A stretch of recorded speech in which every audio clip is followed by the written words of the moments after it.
భారతదేశంలో electric intercity bus సర్వీసులలో ప్రముఖ సంస్థ ఫ్రెష్ బస్ ఈ రోజు విశాఖపట్నం, విజయవాడ, గుంటూరు నగరాల మధ్యన తమ కొత్త ఎలక్ట్రిక్ బస్సును విశాఖ ఎంపీ శ్రీ భరత్ ప్రారంభించారు. ఈ బస్సు సర్వీసు అత్యాధునిక అన్ని హంగులు మరియు ప్రయాణికులకు అవసరమైన అన్ని సదుపాయాలను కలిగి ఉన్నది. పర్యావరణ పరిరక్షణ దిశగా ఇంధన కాలుష్యం నివారించే లక్ష్యంతో ఈ ఎలక్ట్రిక్ బస్సు ప్రవేశపెట్టినట్లు ఫ్రెష్ బస్సు వారు చెప్పారు. ఈ బస్సు విశాఖపట్నం నుంచి గుంటూరు వరకు వెళ్తుందని, మిడ్ పాయింట్ రాజమండ్రి వద్ద ఆగుతుందని చెప్పారు. ఈ ఎలక్ట్రిక్ బస్సు ప్రారంభించిన సందర్భంగా ఫ్రెష్ బస్సు వ్యవస్థాపకులు మరియు ముఖ్య కార్యనిర్వహణాధికారి అయిన శ్రీ సుధాకర్ చిర్రా మాట్లాడుతూ, భారతదేశంలోని నగరాల మధ్యన ప్రయాణాల పరిస్థితులను మధురానుభూతిగా మార్చే లక్ష్యంతో అత్యంత శక్తివంతంగా ఫ్రెష్ బస్ సంస్థ పనిచేస్తుంది అన్నారు. కేవలం ప్రయాణికులను వారి గమ్య స్థానాలకు సురక్షితంగా చేర్చడమే కాక ఈ ప్రయాణంలో వారికి మంచి అనుభవం కలిగించాలనే లక్ష్యంతో అనేక సదుపాయాలను అందిస్తూ ఈ బస్సులను నడుపుతున్నామన్నారు. భారతదేశం అంతటా హరితదనం విల్లివిరిసేలాగా ఎలక్ట్రిక్ బస్సులను నడుపుతూ ముందుకు సాగుతున్నామని చెప్పారు. Happy to be here at the launch of Fresh Bus buses from this route from Visakhapatnam. We started the discussion with Fresh Bus almost 8-9 months back, and so happy to see the first set of buses finally getting launched here. And this is only just the beginning. Green transportation, luxury buses, air conditioned.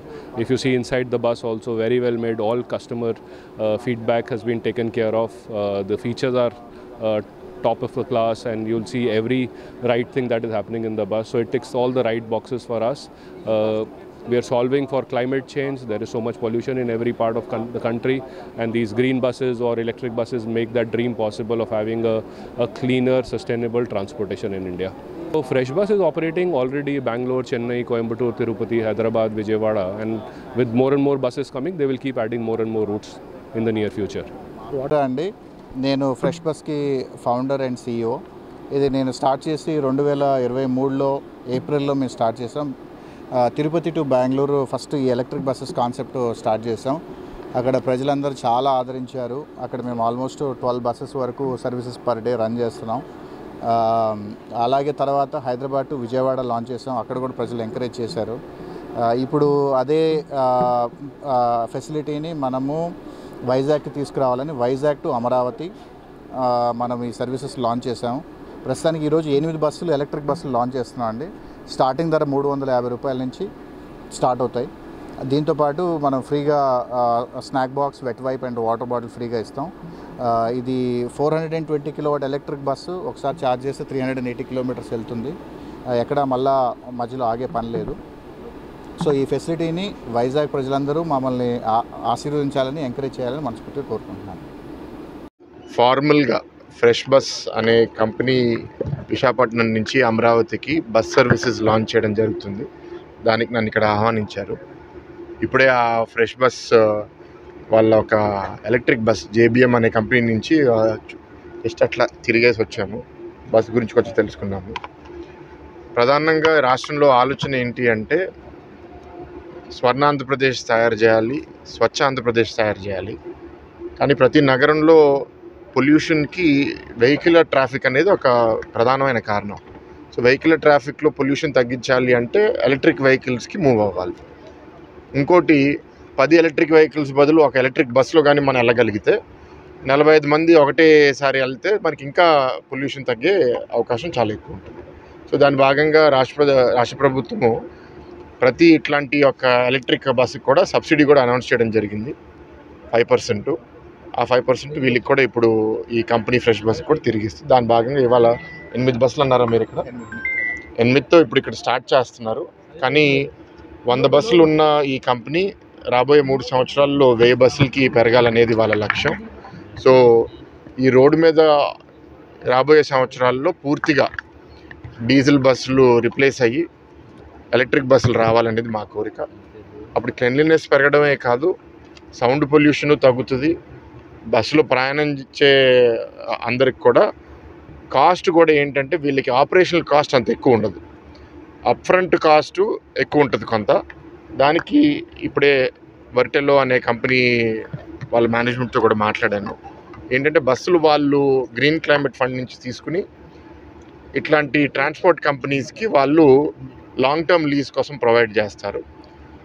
ఇప్పుడు విశాఖ వాసులకి అమరావతి వాసులకి ఏంటంటే 2 locations మధ్యలో ఒక కంఫర్టబుల్గా వాళ్ళు ప్రయాణం చేయడానికి over night journey అయినా day time journey అయినా, ఇన్ఫ్యాక్ట్ మొన్న ఈ పాయింట్ గురించి ప్రజాప్రతినిధులతో మాట్లాడితే ఎలాగైతే వందే భారత్ బస్సులు పొద్దున్నే వెళ్ళి సాయంత్రం తిరిగి వస్తున్నాయో, ఈ బస్సు మేనేజ్మెంట్ కూడా కోరేది ఏంటంటే రాత్రి బస్సులే కాదు, మీరు పొద్దున్న బస్సులు వెళ్ళి సాయంత్రం అక్కడ పని చూసుకుని తిరిగి వచ్చేటట్టు చేస్తే ఇక్కడ ఉన్న వాళ్ళకి ఇంకా చాలా సౌకర్యంగా ఉంటుంది.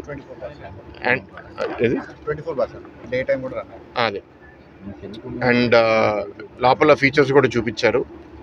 మహిళలకి భద్రత, డ్రైవర్ నడిపేటప్పుడు వాళ్ళు నిద్రపోకుండా, లేకపోతే కొన్నిసార్లు నడిపే వాళ్ళు ఆల్కహాల్ ఏదన్నా తాగితే దాని మీద ర్యాండమ్గా చెకింగ్ చేయడానికి ఆల్కహాల్ టెస్టింగ్ మెషిన్ కూడా పెట్టారు. ఎందుకంటే రాత్రిపూట ఒక 6 గంటలు 7 గంటలు డ్రైవ్ చేసేటప్పుడు ఏ ఛాన్స్ తీసుకున్నా ప్యాసింజర్స్కి ప్రాబ్లం ఉంటుంది. వాళ్ళ లోపల వాడిన మెటీరియల్స్ కూడా ఏంటంటే క్లీన్గా ఉన్నాయి. టైంకి ఉండాలి, క్లీన్గా ఉండాలి అనేది ఒక గోల్గా ఈ కంపెనీ తీసుకున్నారు. మీడియా మిత్రులందరినీ కోరేది ఏంటి అంటే ప్యాసింజర్స్ కూడా ఎలక్ట్రిక్ బస్సులని మీరు ట్రై చేయడం మొదలు పెడితే కొన్ని రోజుల తర్వాత మీరు మళ్ళీ డీజిల్ బస్సులు వెళ్ళడానికి మీరు కూడా ఇబ్బంది ఫేస్ చేస్తారు. ఇన్ఫ్యాక్ట్ ప్రభుత్వం తరపున కూడా మేము ఇవాళ 100 ఎలక్ట్రానిక్ బస్సెస్ కేంద్ర ప్రభుత్వం సహాయంతో ఇవాళ ఆర్టీసీకి ఇవ్వడం జరుగుతుంది. ఆ 100 బస్సులు వచ్చిన తర్వాత డీజిల్ బస్సులు, పాత బస్సులు 100 బస్సులని మనం తీసేస్తాము. సో అది ప్రభుత్వ రంగంలో చేస్తున్నాము. ప్రైవేట్ రంగంలో ఇట్లా అందరి వాసులకి సేవలు అందజేయడానికి ఫ్రెష్ బస్ లాంటి కంపెనీ కూడా ముందుకు వచ్చింది, ఆహ్వానిస్తున్నాము. ఇక్కడ వాళ్ళు వాళ్ళ డిపో పెట్టుకుని వెనకాల ఒక ఛార్జింగ్ స్టేషన్ కూడా పెట్టుకున్నారు. సో ఇక్కడ ఇంకా పెరుగుతూ వస్తాయి. ఇన్ఫ్యాక్ట్ ఇక్కడ వీళ్ళ ప్రమోటర్ సుధాకర్ గారు చెప్పింది ఏంటంటే త్వరలో స్లీపర్ కమ్ సిట్టింగ్ బస్ కూడా వస్తుంది.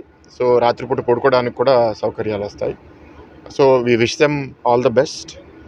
ఎందుకంటే కాన్స్టెంట్గా ప్రజాప్రతినిధులుగా మా బాధ్యత ఏంటంటే అందరికీ అందుబాటులో ధర కూడా వాళ్ళు అఫోర్డ్ చేయగలిగిన విధంగా ట్రాన్స్పోర్ట్ సొల్యూషన్స్ మేము కూడా ప్రొవైడ్ చేయగలిగితే ఎకనామిక్ యాక్టివిటీ ఇంకా బాగా పెరుగుతుంది.